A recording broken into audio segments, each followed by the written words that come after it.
But I do think that, you know, like the what was it, last year or maybe the year before, when the black TikTokers went on strike and all that kind of stuff, that Yes. wasn't because of what other companies were doing on the platform. That was because of what TikTok wasn't doing on their platform.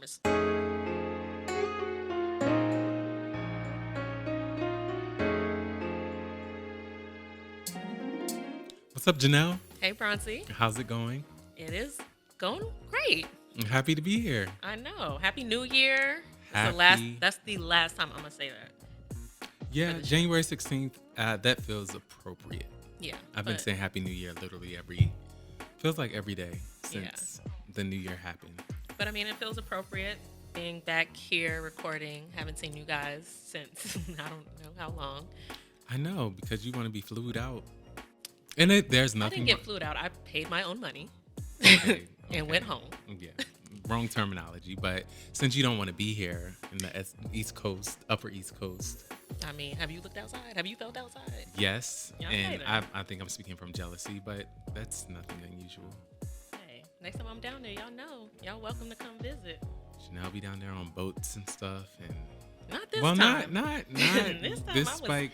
in the house. Yeah, the spike of COVID has been crazy. This Omicron variant Yeah. Omarion has really been doing a number. has been tap dancing on everyone.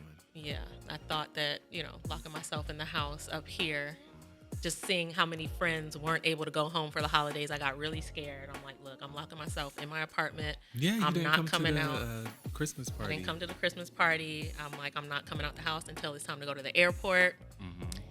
And there must have been patient number 0 on the plane or something. 'Cause some kind of Sheesh. way, I landed in Miami thinking I was safe, and a couple days later, I started getting a little itch. And sure enough, big girl had COVID. So yeah, I spent most of the break locked in the house, That sucks. away from the world. So yes, I was in Miami, but I didn't really get to enjoy it. The big question is, will we ever get relief from this? Will the world ever figure out how we can continue on? I want to say yes, but heading into year 3 of this, like, I don't really have faith in. It takes all of us, like the Right. broader society, to get this under control. And if we haven't done it in 2 years, we're not going to do it. Yeah, we're not gonna do it. We have to figure out how we can live with it and figure it out. Yeah, Hopefully, we can. yeah. So here we are, But here we are, 2022. 2022, with a positive, trying to have a positive attitude. trying our darnest to have Yeah. a positive attitude. And we're here recording episode 36 Episode 36 of Witcha Black Ads, and we're coming up on 2-year anniversary, right? Yes, next month will be 2 years. We started this thing right before the pandemic hit, March. Well, we started in February 2020, and because the last 2 years kind of just feel like a stretch of, it feels like 2 months, but then it also feels like 20 years. I don't know. It's weird. Yeah. That Like, is exactly I right. literally just realized that it's been 2 years of doing this thing in different iterations. Right. We're still figuring it out. It feels like we just started, but also feels like we've been doing it forever. Exactly. So But hey, we gonna keep pressing forward. keep pressing forward. So yeah, we have we had a what do you call that? A mini sabbatical. Yeah. We had a sabbatical before for what was that, coming off the summer into the fall, and then we had a couple episodes we dropped. We love us a break. I'm not gonna apologize for We it. love us a break, and I mean, in the type of years that we've been experiencing, I think everybody should be doing what is best for them as far as their capacity, mental capacity, actual physical capacity. So yeah, I definitely respect how we make those decisions to be like, Yeah. okay, let's hope for a second, and get back to it when it feels right. Yeah. And I mean, and I think that there's just been a lot of change. There was a lot of change happening towards the end of the year too that necessitated a bit of a break. Like, obviously the holidays is the time to disconnect and reassess and all of that kind of stuff. But I was starting a new job. You were, really busy at work. Right. And Right. every time I called you, you were on another Yeah. Zoom call. Crazy. Yeah. Yeah. Yeah. So I think that it just naturally made sense because it was the holidays, but because there was just so much going on personally for each one of us. So Yeah. but happy to be back. Yeah. Happy And to healthy. be back. Happy that you're back up here, Yeah. for the time being. Until For the time being. glad that we have you while we do. Yes. But let's jump into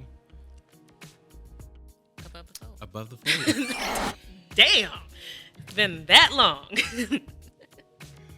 Yeah, let's jump into Above the Fold, and we have a couple of topics that I'm really curious to dive into, hear your opinion on, but would love to hear you all's thoughts and opinions too as we talk about some of these topics.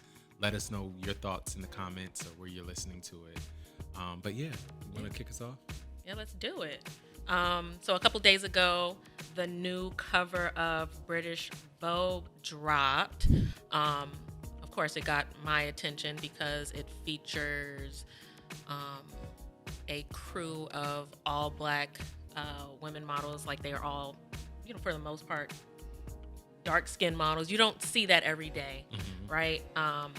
But I think that lately British Vogue, especially with their editor-in-chief, there's been a deliberate emphasis on diversity and black inclusion as it relates to British Vogue. So I wasn't surprised to see the cover, but I thought it was beautiful. Everybody was reposting it, and it was a black girl magic moment and whatnot. Right.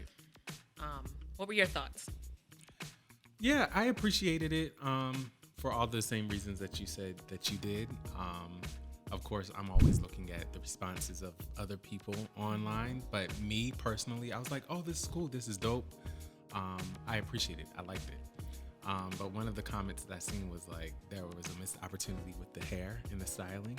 Okay. Like, if you're going to feature black models, you could have had a lot of different moments that were more authentic, I guess. But I won't say that I completely agree with that, because I do like the campiness, and it all depends on what the creative strategy was for the campaign. It doesn't necessarily mean that opinion was right, but I could see what they were saying when they were like, oh, you could have had an afro moment or a braided back moment or a blowout moment or whatever. But yeah.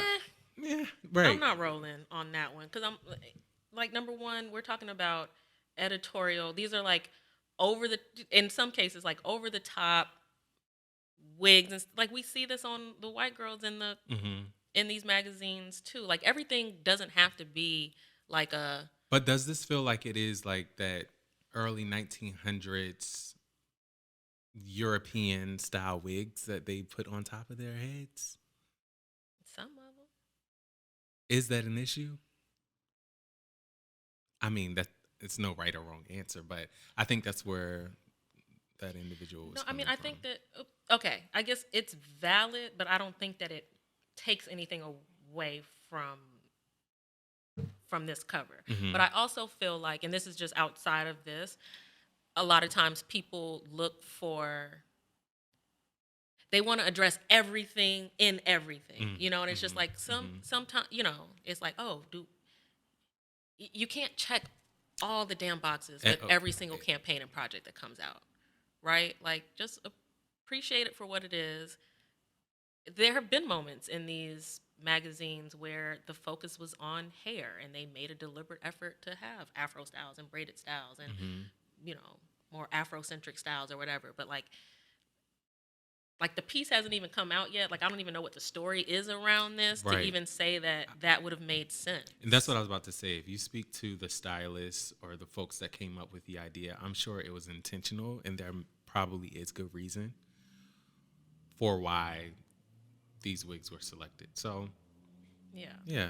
And I just clicked to see who did the hair. It's this black woman. That's also telling, like, a black woman decided, hey, let's do these wigs. So yeah, and also it's a fucking cover of a magazine. Like, does everything have to be a think piece? Yes and no. Well, I'm tired of it. Shut up. But let's remember that next time we have the think pieces. I mean, we have a whole podcast that is a think piece. Well, have it. Yeah, but no, I like it. I like the highlight on obviously black women, but even deeper than that, the dark skinned black women that it's showcasing and highlighting. So For sure. yeah, nice. Yeah.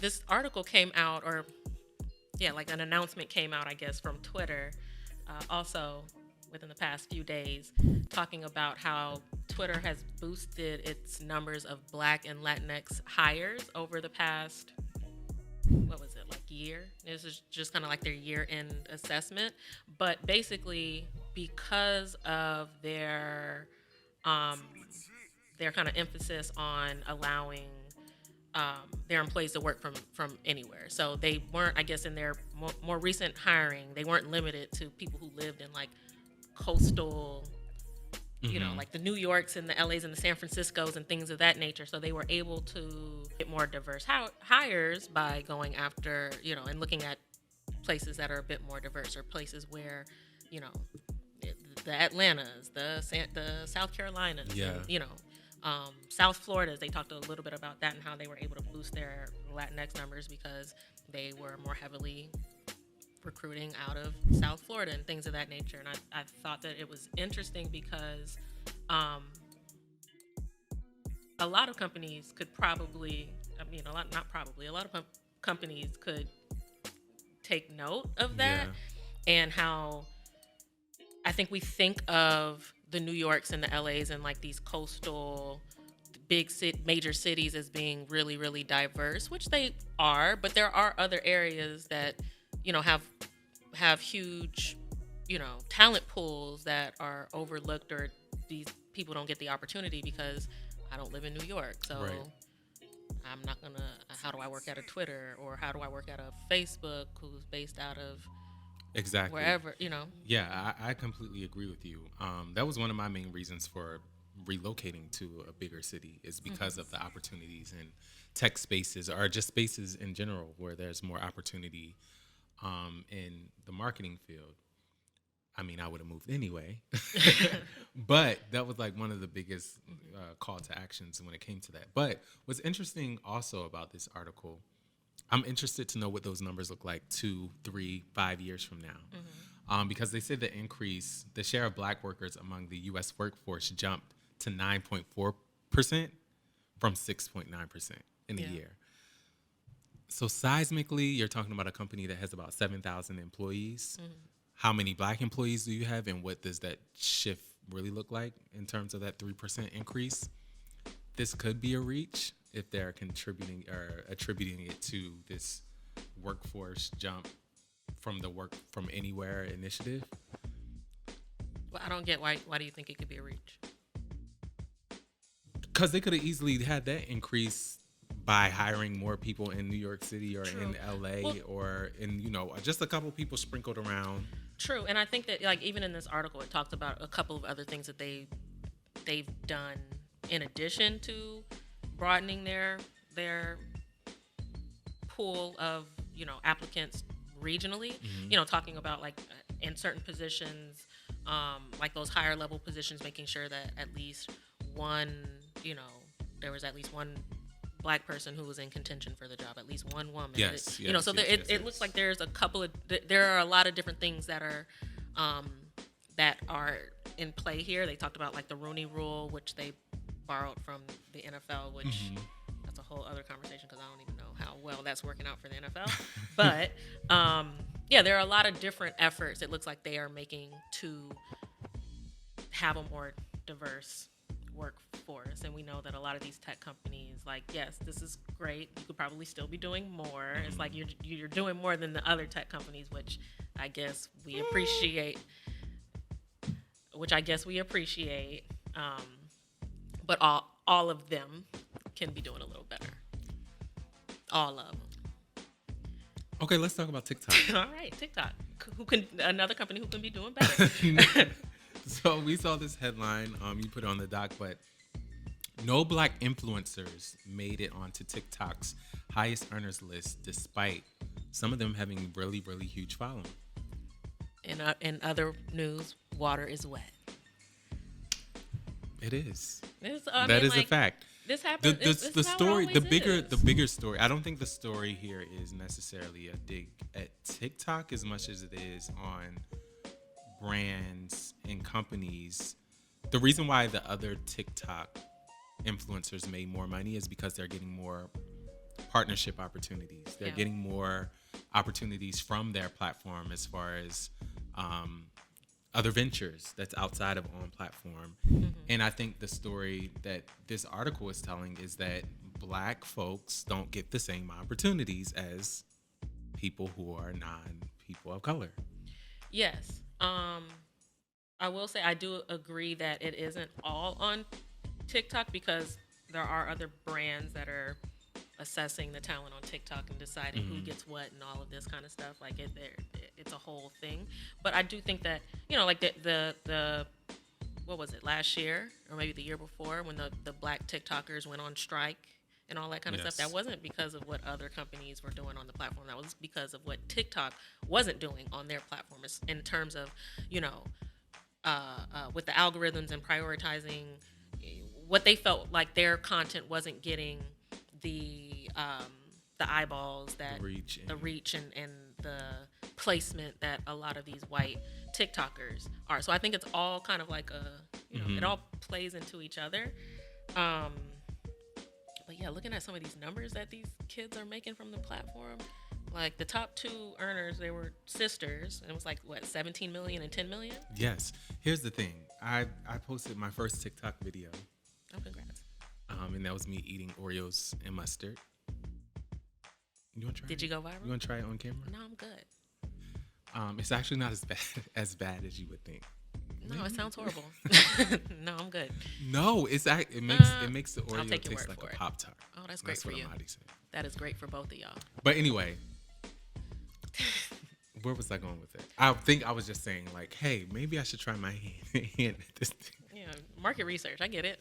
This TikTok. Yeah, let's call it market research. But yes, people are out here doing huge numbers off of being a creator on these social platforms. And that's why you see, this is kind of deviating from the topic, but that's why you see so much attention being put on creators now. And that's across all TikTok, Facebook, Instagram, YouTube, you name it.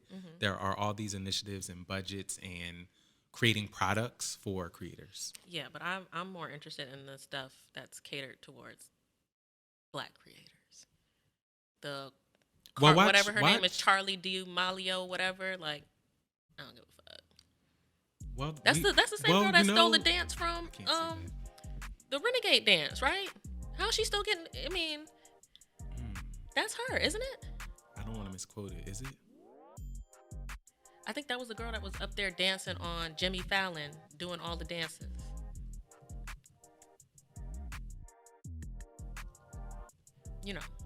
But she could still be the top earner. How much did Jalea Harmon make last year? Okay, right. And then you got dude. I mean, yes, he's like literally. This dude is everywhere, and he ain't on the list. What's we gotta say his name? That is his name. This is his name. Is it Kaby Lane? Sure. Khaby. I'm gonna just go. Yeah. No. We need to get his name. Kaby Lane. Yeah. Yeah, he's huge. Give that man what his things. Yeah. And that's why we like black-owned platforms. Yes, that's the whole time I was reading this, I was thinking about Black Planet. Black. I'm still waiting for you, Black Planet. I'm still rooting for you.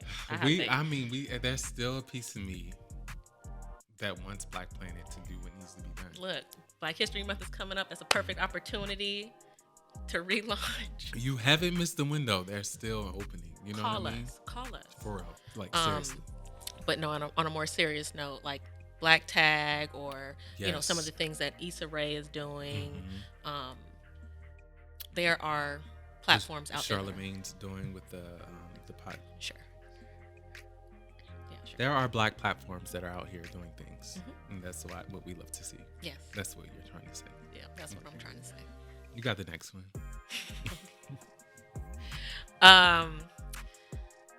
I debated whether I wanted to talk about this or not. When this news first broke, it was before this. It was like 2 weeks ago. The shenanigans of this past week, kind of, I almost deleted it. But What shenanigans? So Yeezy and Gap, engineered by Balenciaga, was announced, which is like a lot. It's a mouthful. We already know that Kanye had a deal with Gap, right? They've dropped a couple of pieces, and I use that very loosely because it was really just like, wasn't it just a coat? I was gonna say a garbage bag, but I think it was supposed to be a jacket. You're right. Hold on, I'm not gonna allow you to do this. I've seen the jacket. No, Janelle. I've seen the jacket hold on. in real life. I'm just critiquing the piece. I've seen the piece in real life. Okay? IRL. That ain't it. It's not. I saw it. I seen it. But Janelle will be the one next week to come No. in here. Don't do it. Don't. Let's not act like you ain't show me a box of sweet. If we gonna do it, go. Okay then. That's what I thought. All right. So pieces, you say pieces lightly. I say pieces lightly because that jacket wasn't it. He had a hoodie. Okay. Whatever. So that's the Kanye and the Gap stuff. But now they throwing in Balenciaga. And I don't understand how that works. And I love Balenciaga. I love Balenciaga. Right, yes, I love what Dim is doing. I'm not. It's a lot. It's too much. And it doesn't seem pointed. What is the goal, objective? What's happening? So essentially, you're going to be able to get Balenciaga at Gap prices. So And then sprinkle on top Kanye some sprinkle because he's the catalyst to all this. You know, you have Yeezy, which is this. But we don't need you for this. It's just like, okay, if Gap wanted to collab with Balenciaga, They could have. the niggas at Gap got somebody at Balenciaga's number. If Kanye wants to collab with Balenciaga, that's your little homeboy. Go ahead and do that. Why all three of y'all got to do something together? That's a good question. I don't know. And somebody has to win out. Whose aesthetic win? I mean, I guess right about now, Kanye and Balenciaga's aesthetic are kind of one and the same. But, you know, is it going to be like, does it feel like an even split of aesthetic? This is probably Who one wins? of those situations where Kanye was in the Gap room, you know, trying to be creative director. And He was just throwing out I'm names. calling, you know, we're going to do this Balenciaga collab. And, you know, they were probably just like, okay, yes. I mean, and we've gotten kind of a peek at what a Yeezy Balenciaga collab can look like. Did you watch remember when we were supposed to be freeing Larry Hoover? Do you remember the concert that he and Drake just did to free Larry Hoover? Yes. Let's not even talk about how the concert was supposed to free this man who's serving like 5 life sentences? Whatever. But the merch was designed by... Look that up, please. I'll wait. Who designed the merch? Demna from Balenciaga. That's what the shit's gonna look like.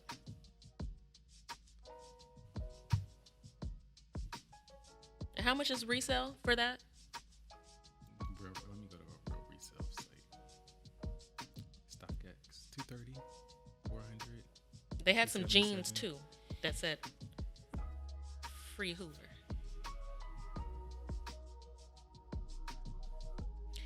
I just think y'all just trying to do too much just for the sake of doing too much. You know? Bless you. I was trying to hold that. Doing too much for the sake of trying to do too much. Yeah, and I think that's just kind of Kanye's brand nowadays, you know, doing too much. Case in point, the shenanigans of last week. We don't have to get into all of them, okay? But not all of them. We don't have to get into all of them, but we could talk about a couple of them. Which one you want to start with? That's a great question. The whole Julia Fox stuff is weird to me. That's so weird to me. That's who he's dating, right? Yeah, but Wasn't he just asking for Kim back like 2 weeks ago? Yeah, didn't he just rap that he was gonna beat Pete Davidson? Yeah. If I was Julia Fox, I'd be like, well, why are you trying to fight shit? You know. Very confused. Yeah, but this is a rollout. I think. I don't know what it's a rollout for. Maybe Donda 2 is coming. It can't be a rollout at this point. I think this is just Kanye's. It's a rollout. And maybe it's a rollout for the divorce. It's a rollout for something. You see, he bought the house across the street from Kim. He's sick. I'm sorry. All right. Enough of ye. Yes, enough of that. I mean, I want to see what the mess looks like. This collab, that just sounds, again, it just sounds like. It might be fire. You know? You gonna be first in line. You be the one. You gonna be first in line to get it. This always happens. I'm just saying, who's the who more recently bought a pair of Yeezys? I don't know, because you be doing yours on the sneak. No, I don't. Yes, she do. All of a sudden, she just cut all of that out. Cut it out. edit. God damn. Next topic. No, see, I wear mine, as little acronyms. Say what? Just when I'm running a little quick errand or whatever. Me too. It's not, I don't put it on for a look. Who put it on for a look? Where you see me? we're I don't even be up here like that. So where you see me? Oh, I don't be up here like that. I don't be up here like that. Okay. Did you see the news of a new show produced by Kendrick Lamar, Dave Free, of TDE fame, now PG Lang, whatever, and the South Park creators, Matt Stone and Trey Parker, two white men, right? They are set to produce an untitled comedy. But stop right there. It's okay. Sounds. Let's take a beat. Mm-hmm. Untitled comedy. Cool, okay. Right? Nothing yet. Nothing. No red flag yet, right? Because we have other rappers. You got Donald Glover with Atlanta. Who's a comedian. Yeah. You know that now. Yeah, See, look at you. Look at you. We have other rappers like, I guess, Lil Dicky. You could consider Lil Dicky. Other rappers that are in the space of entertainment and TV shows and all that kind of stuff. Okay. Don't sleep on that show. The show's actually really good. But let's continue, right? The film follows a black man interning as a slave reenactor at a museum who discovers that his white girlfriend's ancestors once owned his. Insert laugh track. Untitled comedy. What the fuck?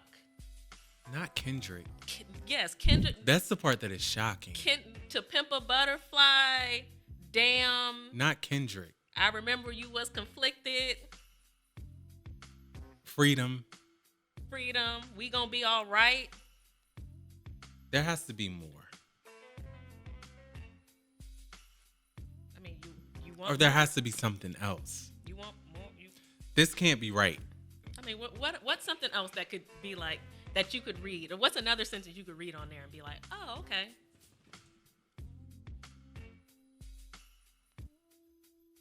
I can't think of one. I can't either.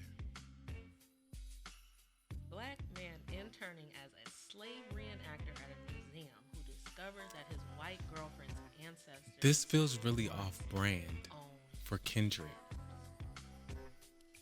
Not interested.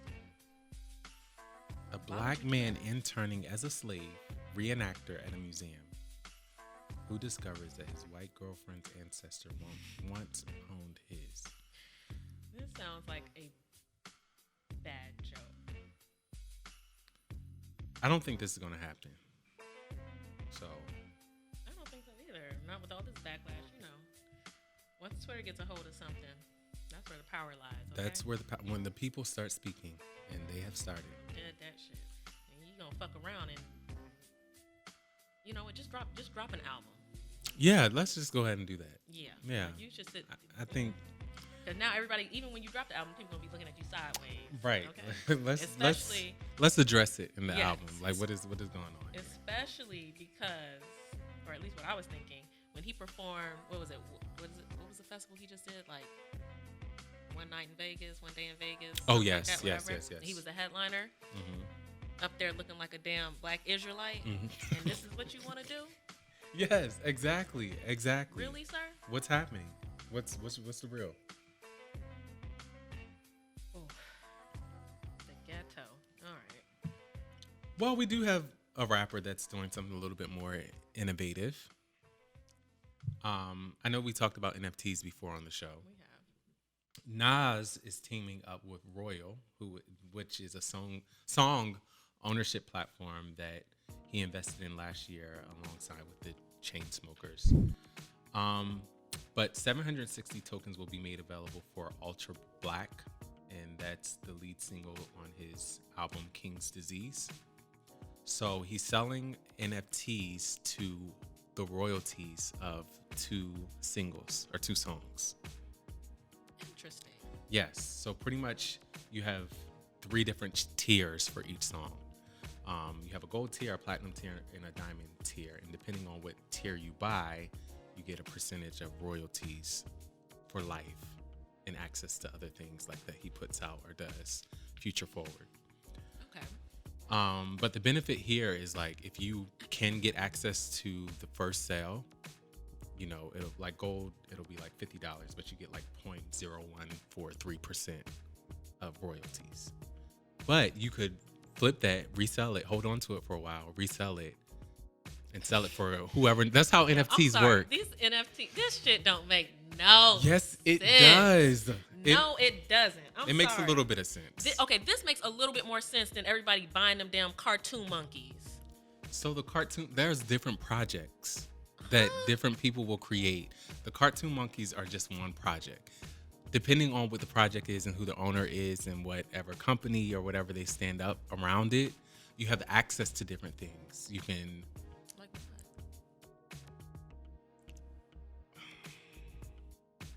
what? Explain it to I mean, I'm not want to learn. We have to do it offline because I'm not an expert and I don't want to put any information out there that's not... Okay, because what I will say is, from what I've been researching, just around just NFTs or whatever, and we talking about the metaverse and people buying up property in the metaverse, and it's like, okay, you can get a house in the metaverse, and then you have this NFT art that you want to display on the walls, but the shit's ugly. Can we start there? Like most NFT art is not something that you would want. Something I would want. Like you to wouldn't put that in display. your physical house, so why would you buy it put in your digital house? Yeah. Same thing because a lot of times it is a flex. It is a digital flex. But can the flexes look better? They will. They will start to look better. Once people start getting hip to the space in the world of NFTs, you will start to see better. If I hear one more person talking about the millions of dollars they spent on a neon green monkey... Yeah, that is real. That doesn't make any sense to me. I'm sorry. Like that no. It is real. Yeah, just like that post I sent you about the whole your digital life is about to become more. I don't want to, this future shit, I don't want to be a part of it. Like honestly. So you really about to put yourself in the category of the aunties? No, I'm gonna be like a historian, like out in the wilderness. Like, yeah, I'm going to live off the grid, I'm going to have me a little cabin in the woods. Mm-hmm. Right? That's what they do in Portland, right? They just live off the land. Right, yep. Right? So you'll be good. Yeah. All good. Yeah. I'm out, y'all. I can't do this. I can't, no. I'm not going to live my life in VR headsets. Well, have you seen Swan Song? I have. That actually looked kind of dope. Look at me coming back to civilization. Right. Actually, if you put all the NFTs in the contact lens, and I can just call and pull it up and be organized. Maybe I'll be a part of it. Yeah. I actually liked everything. That was interesting. Yeah, right? It was very interesting. Yeah. Give about 20, 30 years. Shout out to Mahershala Ali also. Oh my God, yes. Wow, impeccable. Right? Damn. Yeah. So the last Talking thing about on technology. yeah, speaking of technology and things that are no longer relevant, we had to say goodbye to um, a relic recently in BlackBerry. Do you remember when BlackBerry like was a thing? I remember being like in high school and people having I don't know why anybody in high school had a BlackBerry because like what the hell There was no need. were you doing on that? There was no need. You don't have a calendar to manage. Because all you're doing is coming to school and you're not even doing your homework. Right. Like we had books and paper back then. Right, and book bags. Like what are you doing? You had the school actually gave you a planner. Do you remember that? I vaguely remember that. Yeah, you got like a school branded planner that they gave you at the beginning of every year. And it was always like exciting to get. And you'd be like, okay, I'm taking care of it this year. I'm gonna like use it. Yeah. By the time that third week came, cursive because you actually used it back in the day. I don't even think they teach cursive anymore. Yeah. Well. Yeah. R.I.P. to BlackBerry, which was announced that I think it was announced that the company was folding, but then maybe not, that they might be coming out with something this year. I don't know. But I just thought it was interesting because at one point that was seen as so futuristic, you know, like back in the day when, I think even now product placement in music videos maybe still is a thing, but like back in the early 2000s and you had the rappers on their BlackBerries and you think about moments like Drake going up to Hot 97 and freestyling with Flex with the BlackBerry in his hand. Like that was a cultural moment. And just to think about how far technologically we have come since all of that. Yeah. Yeah, the BlackBerry was the first hoopla of like this digital device. I mean, there was the Palm Pilot, but then the BlackBerry was like, you had a Palm Pilot? Yeah, I don't want to get into the story of how I got one of those, but okay. But yeah, like the cultural relevancy of BlackBerries and how I think that even influenced the culture so much around it. It was before iPhone. Like, pull on my millionaires and act like I don't love this ish. Solid gold BlackBerry like I'm Richie Rich. Do Uno show, pull out my two-door Rolls. The inside tan like California sand. Outside is Thousand Allen, they like, wow, you're wildin'. I'm leaving y'all. I see a solid gold BlackBerry and the iced out Rubik's Cube. 106 and Park is up next. I gotta go. It was huge. Yeah. And then what did BlackBerry have? They had their own chat system. I didn't have one. So BPM or something? BlackBerry BBM. Yes, BBM. Mm-hmm. That's what it was. I had a BlackBerry once for a small spat, and but I didn't have nobody to talk to, so my BBM was dry. So that's why I got rid of it. I remember I got a Palm Pilot, and that was like my first phone that had internet access. Mm-hmm. Nobody told me you had to pay for internet access, and it was really expensive back then. Mm-hmm. So when that phone bill came, woo. Oh, so you just thought it was a free for all? You was out there just like, I ain't know, on MySpace. Grandma was not happy. Okay? Well, that wraps Above the Fold for this week. Yeah, that was quite a bit. And I feel like there was, even more stuff we could have talked about, but this was the more recent and relevant stuff. But yeah, this leads to guess that spokesperson. Yes. It's my turn this week to give the hints. I think I have a good one this week. Let me see if okay, yeah, I have a good one this week. You ready? Mm-hmm. Okay, so the brand is Jif peanut butter. Right. Okay. Okay. Didn't make you as nervous as I thought it was going to. I'm already knowing that I don't know nothing about Jif and a spokesperson, So here go the 3 hints. All right. This rapper's real name is Sergio. Great. He is infamous for his fashion choices. Okay. And he made the 2019 XXL freshman cover. Is it okay? Okay, I gotta ask some yes or no questions first, right? You don't have to if you. Infamous for his fashion choices, and he's a rapper. That's not a question. I'm just restating how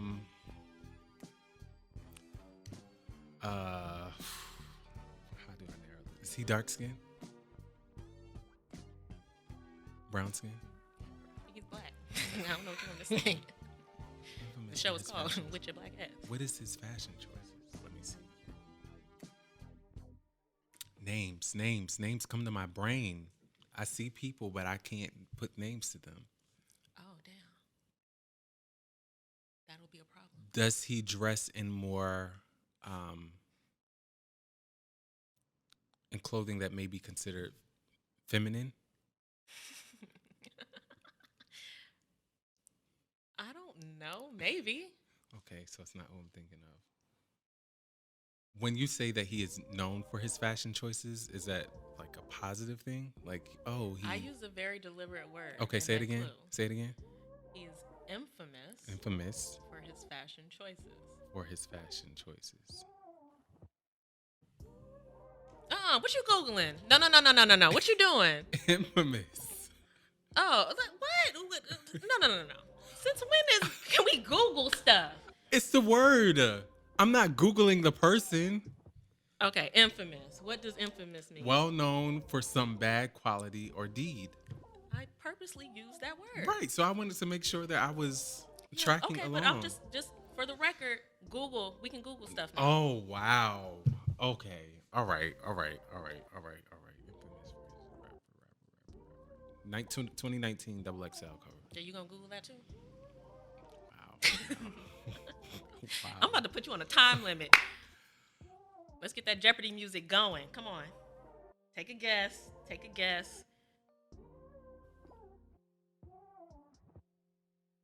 I gave you some really good clues. It's always really good clues when I can't guess who it is. Yeah, that's how I know when it's really good, when you can't guess it. Hamadi, do you know? This ain't no tag team. I don't like this. Don't do that. I don't know. Who is it, Janelle? Take a guess.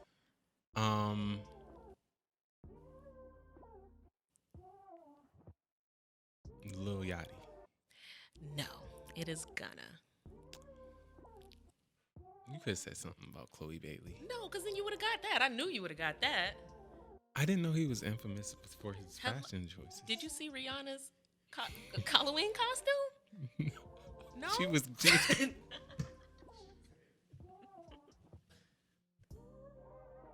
Yeah. That was a good one. I got to give you that. Thank you.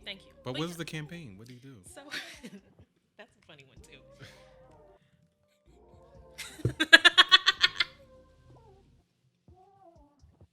Why did they do that? What? I feel like that, that clip of Megan Thee Stallion. Why she do that? Yes. Oh, my God. Yes. Oh, now. He has and Ludacris has a campaign with them as well. Look at this. This don't make no damn sense. Hey, I mean, that check must have cleared because I would be holding the GIF packages like that too. Honestly, if we being real, the people who should have had this endorsement are Lil Yachty and Giveon, because both of them, every time they open their mouth, sound like they got a mouthful of peanut butter. Janelle. What? Am I lying?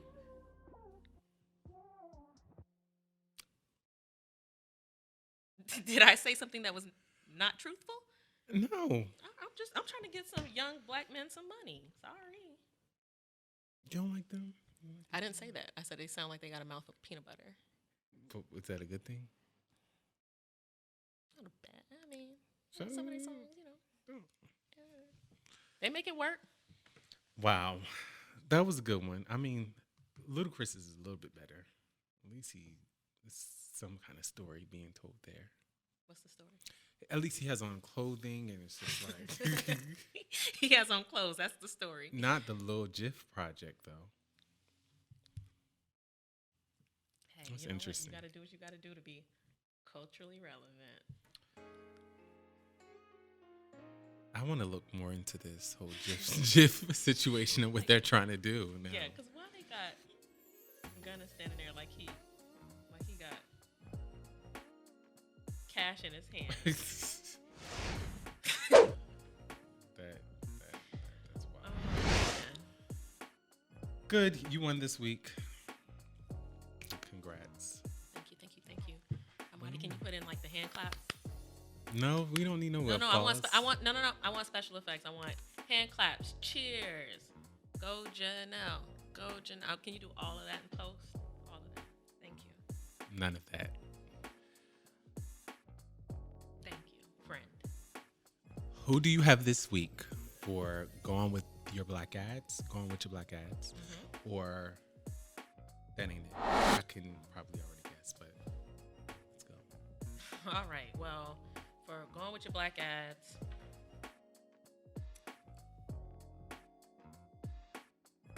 part of me wants to give it a Twitter, but fuck them.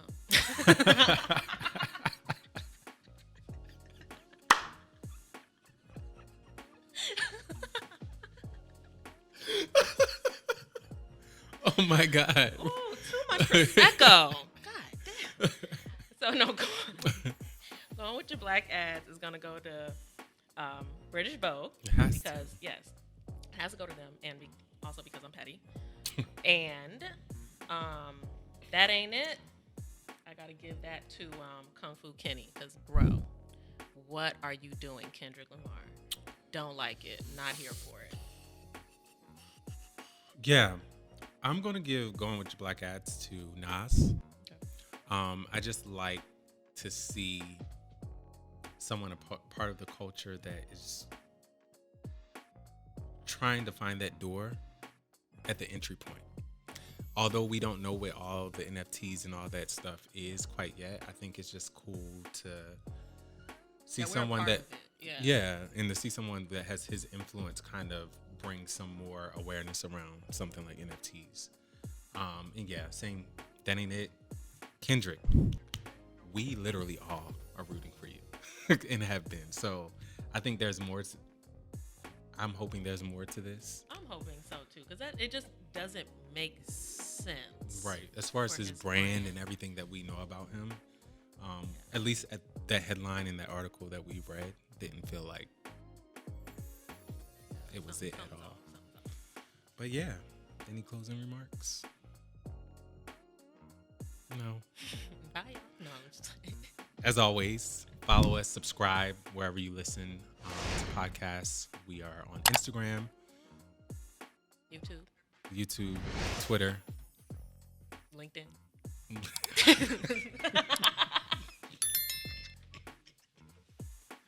Touche. You brought up Twitter. But yeah, thank y'all for listening. See y'all next time. Bye. That's what the fuck I'm talking about. God damn. That's what I'm talking about. It was so black ass.